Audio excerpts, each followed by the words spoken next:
গভীর রাতে রান্নাঘরে শব্দ হচ্ছিল।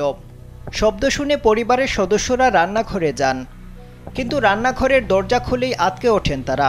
দেখেন অন্ধকারে ঝলঝল করছে দুটি চোখ। এরপর টর্চ জ্বালিয়ে তারা সিংহ দেখে রীতিমতো অবাক হয়ে যান।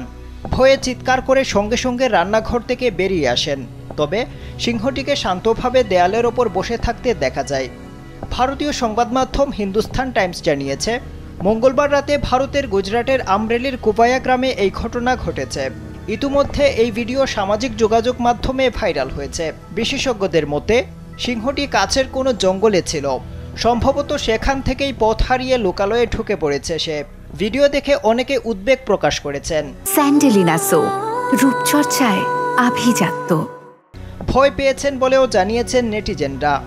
একজন ইন্টারনেট ব্যবহারকারী লিখেছেন, গভীর রাতে কোনো কিছুর শব্দ শুনলে সতর্কতা অবলম্বন করে আগানো উচিত, তা না হলে যে কোনো সময় বিপদ হতে পারে।